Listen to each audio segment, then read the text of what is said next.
បងប្អូនទាំងអស់គ្នាមើលអាដើមម្លិះនេះទូចទេបងប្អូនដើមឡើងកូនវាឡើងទូចញ៉ែឥឡូវគឺវាមានផ្កាដែរអញ្ចឹងណានិយាយទៅរីកផ្កាបាន3ផ្កាដែរបងប្អូន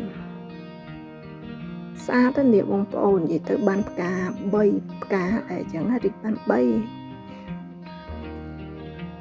ហើយចំពោះផ្កាម្លិះនេះដូចជាម្លិះលាបងប្អូនម្លិះលាហើយបំលីរួតវិញក៏ស្អាតដែរបងប្អូនគ្រាន់ថាខ្ញុំអត់មានអញ្ចឹងណាខ្ញុំអត់ទាន់បានទិញពូជយកមកដាំមកបងប្អូននិយាយទៅគឺចង់ដាំម្លិះរួតដែរអញ្ចឹងណាព្រោះម្លិះរួតវាផ្កាវាធំនិយាយទៅវាធំស្អាតអញ្ចឹងណា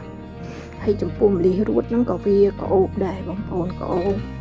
ហើយម្លិះលានេះក៏វាក្អូបមួយយ៉ាងម្នាក់និយាយទៅបើតាមខ្ញុំឮគេនិយាយគេថាម្លិះរួតដូចជាក្អូបជាងព្រោះម្លិះរួតប្រហែលជាដោយសារផ្កាវាធំហ៎បងប្អូនអញ្ចឹងហើយវាក្អូបជាងអញ្ចឹងណានិយាយទៅវាតាមពូជដែរមើលទៅព្រោះអ្នកខ្លះគាត់ថាម្លិះរួតក្អូបអញ្ចឹងណាក្អូបខ្លាំងជាងអីអញ្ចឹងទៅអញ្ចឹងបងប្អូនយើងដែលគាត់ចង់ឲ្យជុំវិញផ្ទះគាត់ក្អូបអីគាត់អាចដាំផ្កាម្លិះមកផើងពីផើងអីអញ្ចឹងណាបងប្អូន